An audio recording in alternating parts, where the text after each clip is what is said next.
Hey, thanks. Yes, welcome everybody. We're just giving one extra minute here to get started. I think we'll probably kick it off. I see a lot of people joining. Hey, Andre, Hey, what's up, Brad? What's up, John? how's it going? Good. Oh, let me unmute my mic. There we go. All right, cool. Welcome everybody to our third transactional office hours. We're so excited to be here with you. Myself and John are in our awesome Atlanta office, and we're super pumped today. And we're joined by Andre. Andre, welcome. Are you on like the sixth? Oh no, you're not in the Atlanta office today, are you, Andre? Okay. Not in Atlanta Um, office today, no. Hey, that's okay. We're all super pumped to be here with you all, and yeah, excited to talk to you about the MCP and some of the exciting things that we have going on with the Mandrill platform and our transactional API. So once again, thank you all for coming. So, brief overview of our agenda today. We're going to be doing an overview of the MCP, kind of just like what they are in general. AI is kind of a complicated space, and we're all kind of learning how we're using it day to day. And obviously, over at Mailchimp, we have created a transactional MCP, our Mandrill MCP. And so, John and Andre's team has been hard at work on that, and I've used it myself. It's amazing. So, we're going to demo that, kind of talk about some use cases. Hopefully, stir up some creativity and help you solve some problems that way. We are also going to be talking about some API improvements. So we have MMS and RCS, which is some more multimedia and rich communication that is coming to the API in the future. So I think John and Andre are going to be giving a brief overview of kind of what's happening there. And then we have some questions that were sent beforehand. So we thank you all for that. And with that said, I guess we'll jump in. John, any thoughts before we get started, though? No, let's go for it. I'm excited to show it off. Yeah, amazing. Okay. So just want to touch on MCP in general. So there's a lot of different platforms and a lot of different AI agents. So in today's world, you're probably using ChatGPT, you might be using Claude, you might be using DeepSeek, Gemini, what have you. And on the other side, you've got a lot of platforms that you work with day to day. So Mandrill being one of those, QuickBooks, Salesforce, GitHub, Slack, Zendesk. And how are you working with that? Well, number one, you go to the platform. You go to github.com and you check open PRs. That's one way. Another way is to use the API. So GitHub and Slack and Mandrill and Mailchimp and QuickBooks, we all have these rich APIs that you could use to pull data. You could also say like, hey, how are my campaigns doing? Well, that's one way you could do it, and it's pretty technical, and you probably need a developer or Postman or something like that. Well, now with AI agents, we have this awesome third route, which is the MCP, which stands for Model Context Protocol, but I wouldn't even worry too much about that. Essentially, what this is it's tying our AI agents that we use day in and day out, because we're all using them, you are as well, to the platforms that you're already working in. So that enables you to, on one hand, you're in ChatGPT saying, hey, write this blog post for me. Oh, also while you're at it, send Andre a Slack to let him know that I'm working on the blog post. And you know what? Pull GitHub PRs as well. So you're able to do all of that from your AI agent, which is going to save you time and hopefully enrich your, ability to reach solutions faster. So kind of just to dive in a little bit deeper on that, here is an example of a team that is working with those platforms. So maybe one person says, hey, how did my last email perform? So they're posting this inside of their chat agent. So like I said, ChatGPT, Claude CLA, Claude Desktop, Gemini, what have you. And one person says, hey, any open PRs? And then this MCP is kind of the brain that is working with your agent to talk to these platforms via their APIs. And then finally, like sending the team a message. That's going to use the Slack MCP. So over at Mailchimp, we've created our Mailchimp Transactional MCP. And honestly, Andre, would you like to kind of give some of the brief overview of maybe some of the value we're providing here with this? Yeah, so overall, when we were thinking through this, what we were trying to do is focus in on how we can create some deterministic related actions in the MCP through the tool sets that we're providing to give you more context around how transactional is performing. So we came up with several different tools themselves, but here's some examples of what we're trying to do. Sending test email was without switching contacts, troubleshooting and performance related information. All of these things are related to your current account and its status, and making sure that you can integrate easily with your agent, easily with the APIs and the information that's available to you.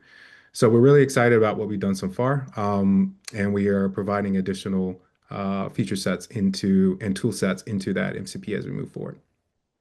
Absolutely. Your team's done an amazing job, and I've been super pumped to learn about it and use it. So I think with that said, John is going to give us the real live demo. He has a pretty rich demo here, and would you like to still share from him? Let's do it. Yeah. Okay, so I've showing off cursor here with a couple of things going on. I'll kind of explain because there's a lot on screen. So some of y'all might be familiar with using a setup like this where you have a site, you have an app that you're developing with, and you want to integrate Mandrill in some way, or you already have integrated Mandrill in some way. We want you to think of this MCP as a way to either get integrated with Mandrill quicker or to help aid you along with the work you're already doing with Mandrill in your site or in your app. So the setup is pretty simple. I won't go into detail. We have it in our documentation. You essentially just need an API key and you have to add a kind of a snippet to your mcp.json file. Again, we'll link to the docs and stuff in the chat or something in a minute. But to start, I highly recommend using. We have these different kind of settings on our API keys that you can use. We have when you go to create an API key, you can check a box that says test key. Highly recommend doing this because the test keys work in every way that you'd want them to work with the MCP, except they don't actually allow it to send real email. It will simulate sending email. It will look and act as if it sent the email, but it won't actually send. Only reason I highly recommend that is because if you've probably had this in your experience yourself, AI agents aren't always going to do exactly what you tell them to do. They might misinterpret. If you say send 2 emails and they misinterpret that as send 200, it's going to send 200 live emails from your account and you'll be billed for those accordingly. So I highly recommend using a test key. It will let you do all the other things that we're going to demo today using the test key, except for actually deliver the email. If you need to deliver, fine, use a regular key. Just be very careful in your prompting. You can also limit API keys to only work with certain endpoints. So you can give the MCP a key that says only allow it to do X, Y, and Z endpoints. Don't allow it to do these other endpoints that might, add or remove things from my account if you want to be super safe with it.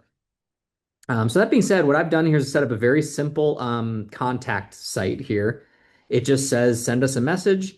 It has a field for your email and it has a field for message. And when you click send, that triggers one of these transactional emails. It goes to me and it says, hey, this person reached out and they have a question. Here's the message. So using this very simple site, we're already kind of integrated. And I should bring this up. When I built this site just yesterday, I told Claude here within Terminal or within Cursor to use the Mandrill SDKs that we have for Python. And so it built me this little site that has a send email function. I told it the template that I wanted to use. So we have this contact form template. And I said, using the Mandrill MCP, get the look and the feel and the colors and everything from my template and make the site look accordingly. So it actually pulled the CSS from the templates and built the site based on the colors of my templates. And I'll talk more about how I did that with the MCP in a second. So I saved a couple of pre-built sort of chats here with my AI agent, just so we don't have to sit here and watch it think while we're talking about it. The first one, we have a couple tools available that we pre-built into the MCP. One of them is an onboarding tool. So if you're new to using Mandrill, if you haven't really done anything, the prerequisite here to get to this point is you have to have already created your account. So you've logged into your Mailchimp account, you've added transactional as like in the transactional like left nav. You've logged in and created an API key in your Mandrill account. That's kind of the prerequisites. Once you have the MCP set up, then we can kick off with the rest of the onboarding.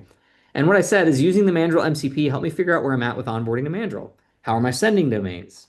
If you're already using Mandrill, you know that authenticating your sending domain is one of the first big hurdles you have to get over in order to start sending. And I often, I'll mention this too, that you'll see all of these different chats start with the words using the Mandrill MCP. I've found that with a lot of these agents, you have to specify which MCPs you want it to use. So if I wanted to go get me some information from Slack, I'll say using my Slack MCP or go check Slack for this, and it will know to use that MCP. So you don't necessarily always have to use the exact language, but telling it specifically that you want it to go search your Mandrill account usually helps. Do you want to touch to a cursor where what you're using now, just in case anybody's unfamiliar with this Sure. tool and Yeah, how it differs? like I said, there's a lot going on the screen here, but this is a cursor, which is a popular IDE, a software development tool, where what we're seeing right now basically is on the left side of my screen, we have the chats with my AI agents that are built in. In the middle of the screen here, we have some files that we're looking at, and on the right side, we have a just a file explorer dropdown. Well, I should note that this is not required to use our MCP. You can use it if you can set it up in a command line tool like Claude Code. Mhm. There might be limitations on setting it up in like just a web UI like Claude or ChatGPT in the web, but you should be able to, any AI agent that's working should be able to have MCPs configured. They call them different things, like I think Claude in the web UI calls them connections or something Hmm. like that. Yeah. So this can be set up with any of those. This just happens to be like a software development sort of like environment here. So I ask it where I'm at with my onboarding. It gives me all this text, which I won't read the whole thing, but it says, hey, we got an onboarding tool. That's great. Here's where you're at. Here's your sending domains. It lets me know that I fully authenticated two of my sending domains, and then I have several others that aren't fully authenticated. It gives me some information about my account health. So it tells me that I have a good reputation. It tells me my hourly quota, how many I've sent in the past, whatever. I think it says just today. And then it gives me some to-do items. It says, here's what needs attention. Hey, you have several sending domains that still aren't authenticated. Totally fine, not urgent. If I wanted to send through those, I'd have to go finish the authentication. Great if you're just getting started. If you are trying to set up and get sending, this onboarding tool will help with that. The next one, I said, great. So I'm set up. I'm past my onboarding now. Tell me about my last 30 days of sending. So again, scroll back up here. Last 30 days, here's your volume and delivery. So it's telling me I've sent 918 emails. I have no bounces or rejects or spam complaints or unsubs because this is a test account. In real life, after sending 900 emails, you'd probably have a few bounces or a few spam complaints or something. And it tells me about my open and click metrics. So I'm getting my engagement stats here.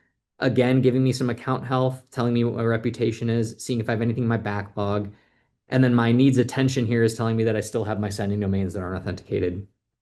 Another interesting thing here, we do keep stats by tags. If you are tagging your emails, which I highly recommend, we can pull lifetime stats for tags or specific date ranges for tags as well. So it's telling me here that we've split pretty evenly in this account between a shipment notification, order cancellation, order confirmation, and appointment cancellation tags, and that all of those have a perfect delivery reputation because it's all sent to test addresses and everything. And then again, giving me like key takeaways. Hey, your delivery is flawless. Excellent. That your engagement is great, but you still need to take action on some of those DNS sending domains. Um, so that's a great way to use the MCP is instead of having to log into your Mailchimp account and then get into Mandrill and view the UI this way, you can have one of your agents pull a report for you.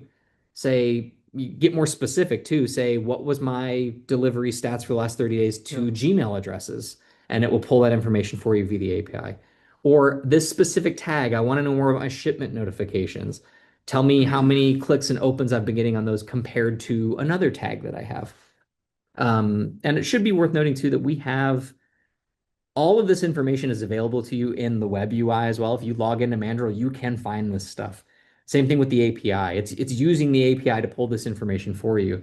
This MCP just makes it way faster to gather that information at the expense of burning tokens from whatever AI agent you're paying for. So just keep that in mind. Yeah, so some of these things, just to add on to that, I would probably go use Mandrill's platform, and I would maybe screenshot maybe a dashboard, maybe show it to ChatGPT or my AI tool, Claude or Cursor, and say, hey, thoughts on this? What do you think we've done wrong here? And then it will, kind of deduce that, right? Well, this is just allowing it an even deeper data tool into to analyzing those things for you. So maybe if like a certain email is just not working, maybe you can say, hey, can we explore like why that's erroring out, and then we can figure it out. Yeah, Andre, go ahead.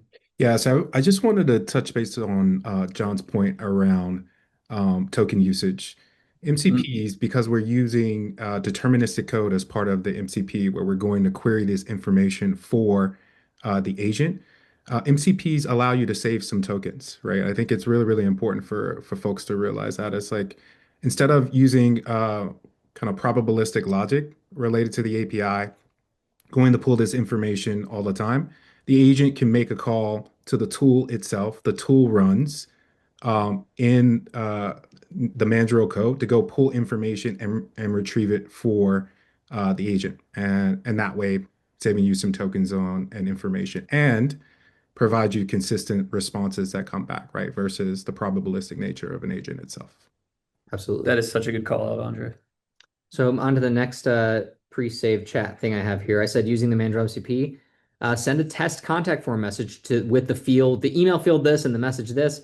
So I should worth noting here, again, I'm using a test key, so this didn't actually deliver, but you can have it send email for you. You can say, hey, Mandrill MCP, I set up this template.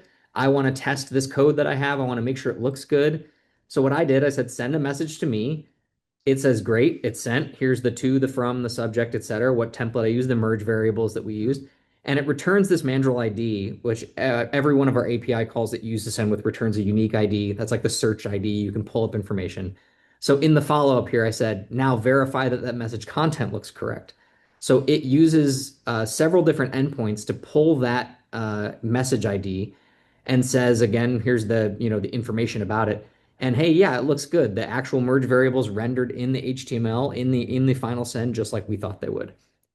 So it's saying here, I could have said, now dump this to a local file so I can inspect it or something, or whatever, display it on the page. But this is telling me like, yeah, it actually sent, and here's the HTML with the merge variables to prove that it looks good. Everything's set. So have you send a test, make sure it looks okay. Again, if we're using a regular key, it would actually have ended up in my inbox. I can go inspect that as well. On the flip side, if we have any sort of failures in delivery, if we want to troubleshoot, if messages are being rejected or bounced or spam complaint or whatever, you have someone reach out to you and say, hey, I never got that important email I was looking for. In the MCP, you can say, or in your AI agent, you can say, hey, Mandrill MCP, I'm looking for troubleshooting advice on this specific address. Why didn't this person receive their email? In this case, I gave it an email address that I know had been rejected. And it said, hey, I found the issue. Here's what happened with your most recent send. It was rejected. And the reason is because it's on a custom rejection list.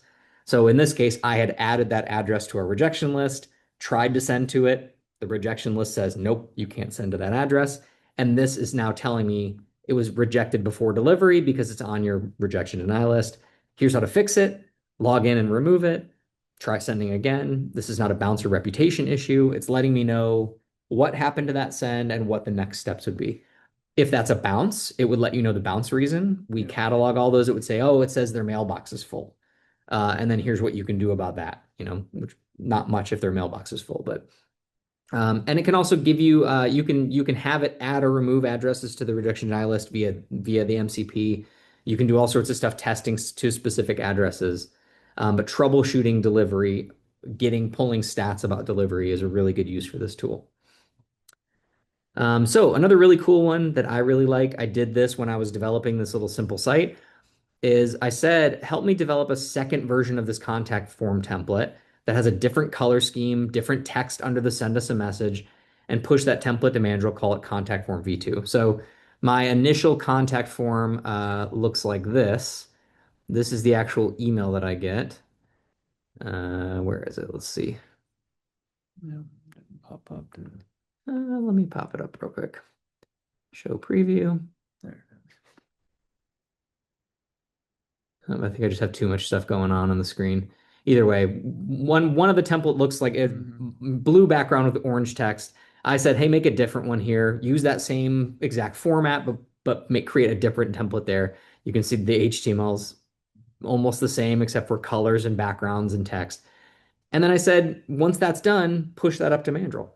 So it says, great, I made a local copy of it here. I also pushed it up with a template add endpoint. It saves that HTML to my Mandrill account as a template. And now that template's called contact form v2.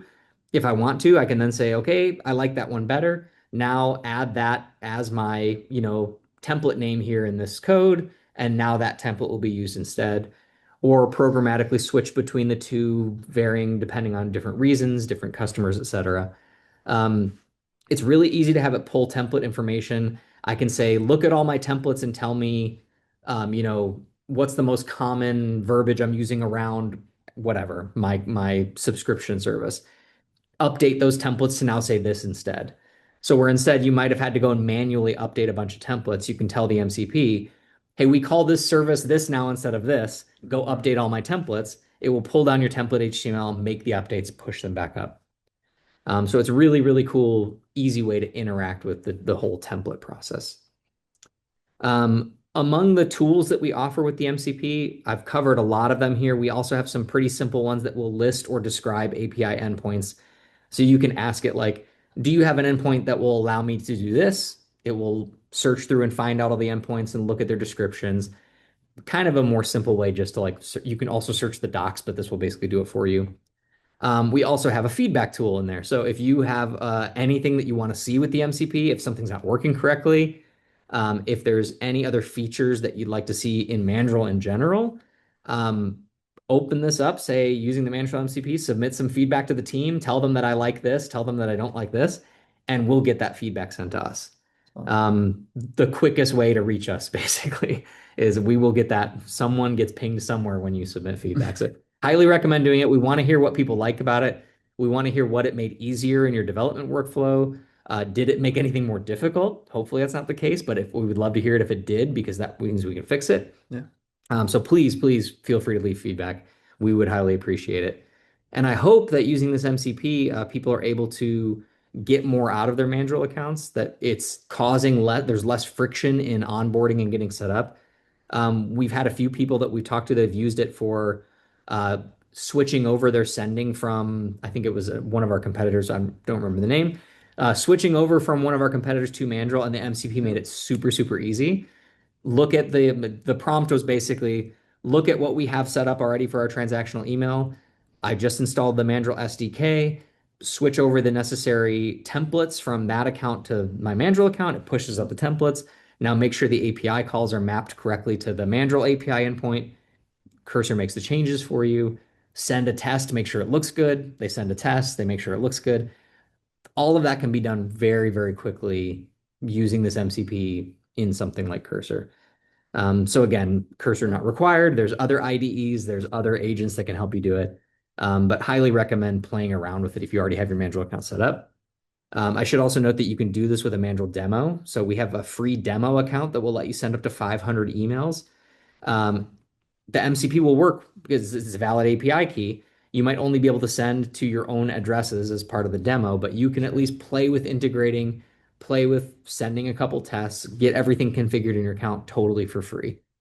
The MCP doesn't cost anything to use. You just have to have a Mandrill account already configured. Cool. And I'd love to see if anyone has anything else they'd like to see, drop it in the chat or email us afterwards or submit the feedback. That is awesome. Thank you so much, John. So yeah, really powerful stuff. I mean, I know I'm using these MCPs in my day-to-day workflows with all kinds of platforms, and the Mandrill one is no exception. So it's pretty powerful, especially for easily debugging. I know as a developer myself, a lot of times I'm like, hey, why did that not work? Quickly test something. And this is just a super convenient way to do that because I'm already using some type of AI tool as it is. So it's just kind of in there. So a few people had sent questions prior. Let's see. So we're going to run through a few quick questions that were sent, but please drop them in the chat if you have any other questions from the call.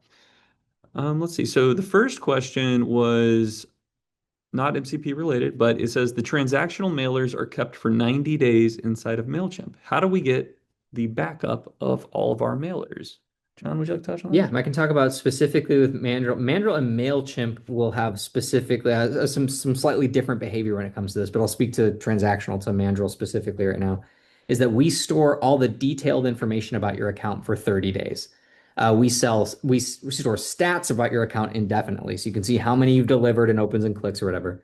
But the easiest way, I think, there's 2 or 3 ways that you can get all your information saved, backed up. One is to use periodic exports. You can log in or you can trigger them via the API. We just dump all of your activity into a CSV file for you. You can save it that way. You can also use the API. including using the MCP to say, hey, pull down my last 30 days of activity. I want this information about it and store that in a file for me. Or you can use webhooks. Instead of coming to Mandrill and asking for that information, webhooks give you a way to have us post it to you as those events happen. So we can say, every time there's a send, every time there's an open, every time there's a click, we are posting that to your webhook URL, and then you do with whatever you want to with that information. You save it to a database, you save it to a file, whatever. You get to decide because you're hosting the file that accepts it. Awesome. Thank you. Let's Yeah. see. So this next question is, I believe I am now connected correctly, but I have not been able to send an email because of the segment setup. Now, whoever asked this question, you might be referring to Mailchimp proper, not Mandrill. And I would really encourage you, and a good update for everybody, our support now is pretty universal. So if you just go to Mailchimp support, Google that, that is the front door to get to all of our support. And so I believe this question is probably referring to Mailchimp, unless you have any thoughts more I on think it's that. probably a customer journey builder or something like that. The automations in Yes, Mailchimp. that is what that's screaming to me. So Typically not many segmented yeah. segments talked about here. What do you think about this? Yeah, so let's talk about Robert in the chat says will there be more information on new pixel tracking? Andre, are you aware of any changes we're making or any changes that have been made on the Mailchimp side when it comes to pixel tracking? Yeah, I do believe there's an update for what we're calling our pixel tracking event. I do not know the status of that, but since that's a separate team, that's probably a separate conversation. It looks like Robert was supposed to register for a technical session. I'm not sure, Robert, what session that is, Yeah. but we could get your information and forward you to the right PM or the right folks to get you in the right space there. Yeah, we'll try to follow up and get you some more information about that if we can. Yeah. Great question. Hopefully we can get you squared away. All of our emails are first name underscore last name. So add into it. So let's see. So another question we got before the call. Looking forward to learning about your MCP. Have some thoughts on how we could utilize it. Okay, that's exciting. So if anybody has questions or ideas, I know we've presented a lot, but there's a lot you could do with this. You could also, a lot of these AI tools have schedule jobs. So think like a cron job that periodically maybe runs. So think maybe daily you want to pull some opens and clicks data, maybe have it do some complicated logic. The opportunities are kind of endless. Just before this call, John and I were kind of brainstorming some other ones. So let's see. Always looking for ways to improve our processes and take advantage of new opportunities. Okay, that's amazing. We're This is so a huge one. The MCP is a huge way to improve whatever process. Yeah, especially if you're looking at developing new types of transactional emails in your application. You're looking to add anything, any features that we offer into your workflow. The MCP is a huge way to improve that process. yeah. And somebody just kind of commented on AI in general, and I think at Mailchimp and Intuit as a whole, we are very AI forward, as you can imagine. So we want your feedback on this. This is something we're actively investing in. So if you test this out, and please let us know. Like you said, use that submit feedback endpoint. Let's see, we have a little bit of time here, so if there's no live questions, we have a few more pre-sent. What is the quickest way to get up and running, and what prereqs do I need? Do we want to show quickly the developer.com? Yeah, sure. Would you want to pull that up? Yeah, I will bring up our developer site. Essentially, all you need is an API key, like we said, but why don't you show that? We can show you there's a little snippet of, I'll call it code. It's a configuration blob of JSON. So this right here, how to use Mailchimp's transactional messaging MCP. This goes into a little bit about what MCP is, what it can do. These are those tools we were talking about. The prerequisites are pretty simple. You have to create an API key. So you're creating an account first, logging in, creating an API key, which we have links to our docs and all these. Authenticating a sending domain, not strictly a prerequisite for using the MCP. You just can't send anything if you haven't authenticated yet. So you could still get information about your account, but if you don't have an authenticated sending domain, you can't actually send. And then for transactional SMS, which we really didn't talk about much on as far as the MCP goes, you have to have a whole SMS number set up in Mailchimp. And that's, by the way, everything that we talked about applies to SMS as well as email with the MCP. So if you're doing SMS and email, everything we showed in the MCP you can do as well. And then here's what the setup looks like. So you typically have a mcp.json file or some sort of CLI tool or something like that. In Cursor, for instance, You have an mcp.json file, and you would add this snippet right here to your mcp.json file, copying and pasting your API key into here or using like an environment variable or Yeah. something. It's hitting our endpoint, which has all of our MCP files that you're accessing, and you're authenticating with the bearer token here. Yeah. And that's it. So you set up your account, you set up an API key, you add this snippet to your whatever IDE you're using or whatever process you're using, Mhm. and that's basically it. I mentioned about having access controls on your API keys. I think it's highly important, but you do you on your application here. If you want to give it full access to everything, that's fine. Just be willing to understand the risk there. And then troubleshooting. What Yeah. happens if it doesn't work? Make sure it's enabled in your account. Do you have correct permissions? Have you created your keys? All that kind of stuff. And then some example prompts that we have here. So like, hey, make sure the MCP is working, send a test email, retrieve my open and click metrics, Yeah. etc. And those are some ways just to kind of get the juices flowing there with the MCP. Yeah, and obviously if you're running into any snags, you can contact us, or you can simply ask that AI tool that you're already talking to, which is super cool. What a world. So okay, let's see. We've got a few more here that we can run through. Do I need an existing Mandrill account, or do I need to set a new one up? No, you can use your existing Mandrill account. Do they need to go check that box though or anything? I think No, I think as long as they have a Mandrill account connected yep, to their Mailchimp it'll account, they can work. absolutely use Okay. the MCP. Amazing.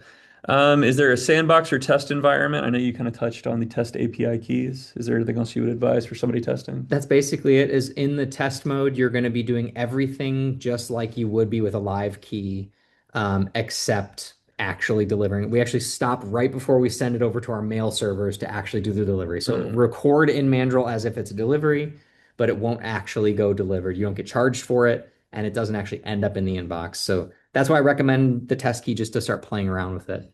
but if you do want to test end to end, maybe just tell the MCP to send to like just your personal email account, something like that. That So way. another question in the chat here that came up real quick. Oh We yeah. already have an account with Mailchimp and getting information like reputation logs, quota, all with the API. What like basically Mhm. what does the MCP add to this? The biggest thing that the MCP adds to this, if you already have a system set up where you're querying our Mandrill via the API and you're say pulling it into your own custom dashboard, you're recording stats, etc. That's just running usually on like some sort of cron or on some sort of process where you're manually doing that. Yeah. The value add of the MCP here is that you can ask it questions with real language. So Sure. instead of going to your dashboard and filtering and clicking buttons to find stuff, you can say, "Hey Claude, I'm trying to figure out why this one email doesn't get as many Yeah. opens as this other email. Can you help me out?" It will pull the stats for you, it will give you the information, and then it will give you some sort of recommendation. Again, only trust those as far as you trust your AI agents you're working with. But if it tells you that, hey, maybe it's the subject line, maybe it's the content of the email, maybe it's the HTML, Yeah. maybe it's this other thing you're doing, try that. And then a couple days later, have it poll again and say, now has that changed? Last week had this subject line, now we have this. You all real language with your AI agent that you're using. You can get all this information statically through API calls or by logging into the web UI. But I think the real benefit add here is the real language, talking with an agent and Mhm. having it go back and forth, gathering that information for you. That's a great question. Let's see. We have just a couple more here. As far as authentication methods go and managing API keys securely, Talk about that a little bit. let's see. The authentication method is just the bearer token. Yep. You pass us your API key, store it securely on your side. You pass it to us just like you would with a normal API call. And really highly recommend playing with our API key creation, limiting access to what endpoints it has access to, using the test key, Yeah. and then giving permissions based on the Yeah, keys. and I think API keys should always be secure. Don't commit them, don't show them publicly. But since this is on your local machine, typically if you're using Cursor, VS Code, Windsurf, Claude CLI, there's a million of these, right? Your API keys are going to be as secure as that app is on your laptop. So you should be good to go there. Can the MCP handle high volume transactional sends? And what are the rate limits? Yeah, I would say the way I would frame this right away is that you probably wouldn't be wanting to send a high volume of email through the MCP. I would look at the MCP as like a development aid. Like it's helping you get Mandrill integrated into your code and not necessarily used to send a ton of email. Like you can send, you saw I can send test email to myself, whatever. If I wanted to, I could tell the MCP to send 100 test emails and it would. But when we talk about it being a transactional email API, we really mean that each of these emails are triggered programmatically. That can be done via the MCP, but typically it's going to be done inside your code, inside your application. You are having sends that are triggered based on certain actions your users are taking. Um, but to that point, the real only limitations that we put on sending email are from your Mandrill account, not from the MCP side. Yeah. So nothing is stopping you from saying, I want to send a bunch of email from the MCP, except for the limitations that exist, which is your hourly quota, the amount of credits you purchase, Yeah. and any other blocks that you might have had on specific domains or addresses or whatever that might stop you from sending. But really, it's the hourly quota and the amount of credits that you've purchased. Yeah, and obviously you're relying on two different platforms at that point. So if it's like a real workflow, you're relying that that AI model is up and Mandrill's up, and then that if there's any rate limiting on whatever AI tool you're using, or if you're out of tokens, to Andre's point earlier, if you're out of tokens, it may not work. So there's a couple different layers there. Great questions though. Let's see here. So does the MCP support sending attachments or inline images? I think Just like yes. it'll make regular, if our API supports that, so the MCP does as well. You can say send this PDF to this person, and it will absolutely send it. You can another question that's I think related is like the template variables. Someone asked about passing dynamic template variables. I did that in my little demo that I showed. Our template had two very simple merge variables. It was the email address and a message. And when you send, it makes the API call with those merge variables in there. Yeah. We support the Mailchimp like merge language, which is the asterisks and pipes that you might see if you've used Mailchimp before. We also support handlebars in a somewhat limited fashion, but you can use two different merge variables and again, you send some test emails, troubleshoot, get those merge variables looking just right, and everything should look fine. It's amazing. Here's what maybe Andre would want to pop in on this one. Well, what's on the roadmap for the next 6 months? Maybe MCP or even just maybe Mandrill in general. Andre, what are you thinking? Yeah, so we have quite a bit of things on the roadmap. Regarding AI, I think we're going to continue to expand the MCP, focus in on skill sets as well to be able to show folks how you should be using Mandrill related skills in with your Claude Code or whatever other tool that you may be using. On the API side, we'll talk about this in just a second, but we have some things coming with MMS and RCS as we move forward. We're also looking to continue to expand into transactional usage with WhatsApp and channel support there in the next 6 months. In the Mandrill app, I think we're going to be focused primarily on giving you guys the information that you need to make decisions. So expanding our reporting and analytics capability, which has been a big request for a lot of folks. And I think that's going to be a primary driver for us. And then there are going to be some integrations with the Mailchimp app itself. We're still working through the details around that. But ultimately, what we envision this app to be is working and playing nicely with the Mailchimp solution and subsequently allowing users to go back and forth between marketing and transactional. Expansion on the API side with additional functionality to support all of those use cases. But overall, we think it's going to be a pretty robust next 6 months. We're excited about it. Absolutely. Thanks, Andre. And I think that's a great segue into we wanted to just touch on the new API 1.5 in a little more detail, see if that's I'm sharing the right There we screen. go. Perfect. So, John, I guess I'll let you kick us off. What's new? Yeah, we added not too long ago, I think with version 1.1 or yeah, well 1.1 and 1.2, we added SMS as a new channel. So previously Mandrill had just been for email, now it's email and SMS. And we're looking to expand that with version 1.5 here coming out soon to MMS and RCS. So MMS, very similar to just regular SMS, except you can add a media URL. It can be an image, it can be a GIF, it's something hosted somewhere.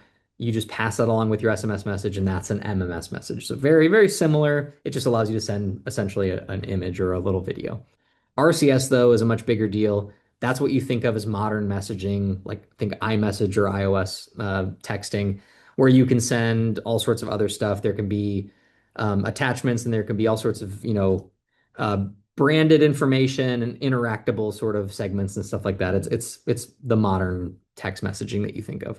And so that'll all be supported here soon. We don't have an exact time frame to say when it's going to be launching, but look out for version 1.5 heading your way soon. That's amazing. Appreciate that update. And our YouTube channel we've been uploading videos as much as possible there. So almost everything. I'm sure whenever this 1.5 releases, we'll upload some videos there as well. But Andre, you kind of mentioned that back and forth between Mailchimp and Mandrill. And I think we uploaded a video on templates. So if you're looking to create templates in Mailchimp using Mandrill, I believe we have a new video on that. So please be sure to check that out. Amazing. Well, Andre, John, you've both been amazing to explain everything. I think we got through all of our questions. I think we don't have any more in the chat. So if nobody has any more, then we'll probably wrap up here. But we can't thank you all enough for coming, taking an interest, and listening to us talk about these updates today. We're really excited to see what you build, and the team is super passionate about what we're working on. So please give us feedback, Mailchimp support if you want to contact us, or just shoot me an email. Andre, John, any parting thoughts? We're set. Thanks everyone for No? sticking around. Yeah. Yeah. All right. Thank you all so much. Hope everybody has a great rest of the week, okay? See y'all.